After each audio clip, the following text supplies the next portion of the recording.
시청자 여러분 안녕하십니까? 12월 21일 수요일 KBTV 브레이킹 뉴스입니다. 브루클린의 한 건물에서 소포를 훔치던 남성이 감시 카메라 영상에 절도 행각이 고스란히 포착됐습니다. 오늘 경찰은 지난 12일 렉싱턴 애비뉴의 한 건물 안 복도에서 한 손에 훔친 소포 박스를 들고 다른 한 손엔 캐리어 가방을 든 남성 용의자를 공개했습니다. 경찰에 따르면 용의자는 25살에서 30살 사이의 흑인으로 5피트 9인치에서 6인치 사이의 신장의 남성이라고 밝혔습니다. 경찰은 검은 자켓과 검은 바지, 검은 스니커즈를 착용한 이 남성을 공개 수배 중입니다. 지난 월요일 뉴욕공항에서 펜실베이니아 남성이 총기를 소유해 체포됐다고 미 국토안보부 산하 교통안전청이 밝혔습니다. 이날 국토안보부 산하 교통안전청은 엑스레이 기계를 통해 한 남성이 소유하고 있던 반자동식 소총을 발견했습니다. 이 남성은 뉴저지주 무기 소유법 위반 혐의로 즉각 체포됐습니다. 관계 당국은 체포 당시 이 남성이 총기를 소유한 사실을 본인도 몰랐던 것 같다고 언급했습니다. 당국은 따라서 여행자들이 사냥을 위해 나설 때 쓰는 가방과 공항에 챙겨오는 가방을 주의 깊게 구분해 둘 것을 당부했습니다. 경찰이 롱아일랜드에서 정수 회사 직원을 사칭해 한 노부부의 집을 턴 일당을 공개 수배 중입니다. 지난 월요일 롱아일랜드 원토에 위치한 한 노부부의 집에 수질 검사가 필요하다며 3명의 남성이 찾아왔습니다.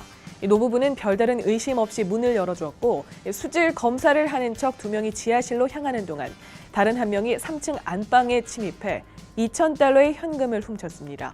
이들은 곧바로 달아났고 뒤늦게 돈이 사라진 사실을 안 노부부가 경찰에 신고했습니다. 경찰은 정수업체 직원을 사칭한 용의자 남성 3명이 걸어서 도주한 것으로 보고 있습니다. 경찰은 실제 정수업체 직원들은 정수회사 차량을 이용하기 때문에 이 차량을 타고 오지 않았다면 사칭을 의심해 볼 필요가 있다고 전했습니다.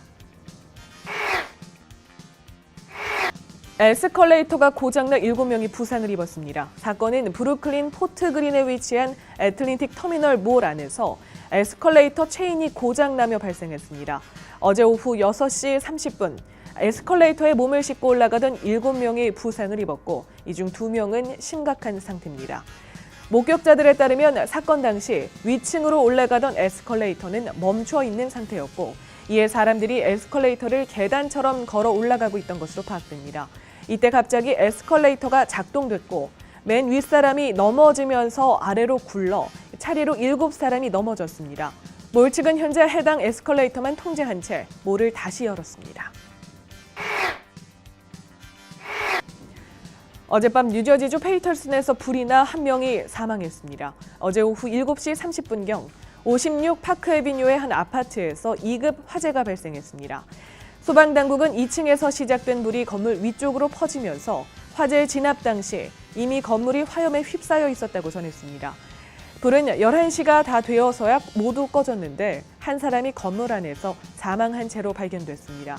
건물에 거주하고 있던 나머지 20명은 안전하게 대피한 것으로 확인됩니다. 이들이 임시적으로 머물 거처는 적십자사가 마련했습니다. 롱아일랜드 대학 인근에 스와스티카 그래피티를 그리고 다닌 남성이 어제 체포됐습니다. 나소 카운티 경찰에 따르면 이 남성은 지난 10월 15일 남자 화장실에 3개의 스와스티카 문양을 그린 뒤 다음 달 또 다른 남자 화장실 2곳에 그래피티를 그렸습니다. 그리고 12월 17일과 16일 남자 화장실에 여러 개의 스와스티카가 또 발견됐습니다. 경찰 당국은 이와 관련해 플레인뷰에 거주하는 20살의 자스키라 사이니를 체포했다고 발표했습니다. 또 이 남성이 나소 커뮤니티 칼리지의 건물 H와 F에도 각각 2개의 스와스티카와 KKK를 그렸다고 밝혔습니다. 나소 카운티 경찰 당국은 이를 증오 범죄로 규정하고 체포한 남성을 기소할 방침입니다. 그런가 하면 위스콘신의 한 대안학교에서는 교사가 백인 우월주의 단체 쿠클러스 클랜, 일명 KKK를 옹호하는 내용의 글쓰기 과제를 냈다가 직무 정지를 당했습니다. 위스콘신 밀워키의 한 교사는 우편을 통해 7학년 학생들에게 KKK를 옹호하는 내용의 글을 쓰도록 지시했습니다. 이에 학부모들은 학교 측에 연락을 취해 과제를 철회할 것을 요구한 것으로 알려졌습니다. 사건 조사를 진행하는 동안 해당 교사의 직무는 정지됩니다. 이 교사는 아프리카계 미국인으로 학생들에게 KKK의 행위가 정당하다고 가르치려 한 것은 아니라고 말했습니다. 그는 어떻게 해야 설득력 있게 글을 쓸 수 있는지 알려주려 했을 뿐이라고 해명하고 나섰습니다.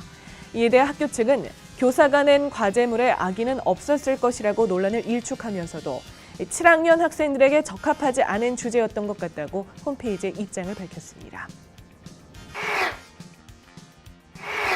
뉴욕주 북부의 미들타운에서는 남성 시신 4구가 발견됐는데 뉴욕주 수사관들이 그동안 은퇴한 뉴욕 경찰의 마약 음모와 관련해 찾던 실종된 4명의 남성인 것으로 파악돼 적지 않은 파장이 예상됩니다.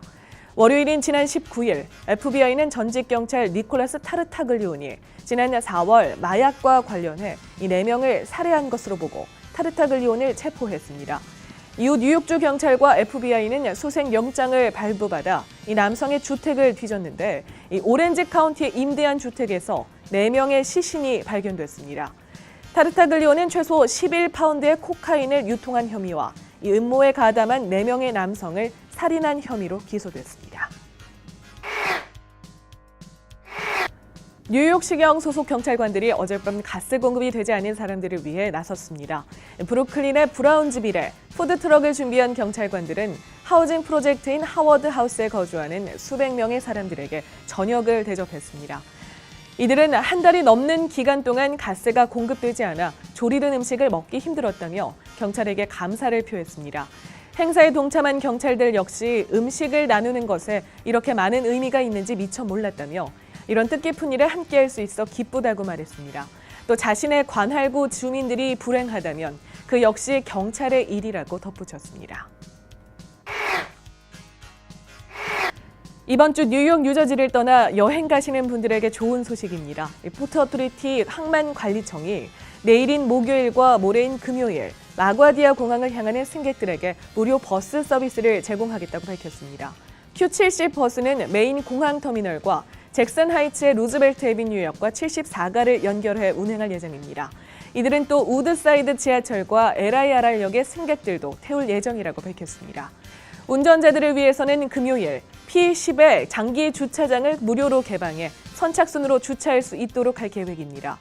항만청은 이런 계획이 주말 여행을 앞둔 승객들의 혼잡을 완화할 수 있기를 기대한다고 말했습니다.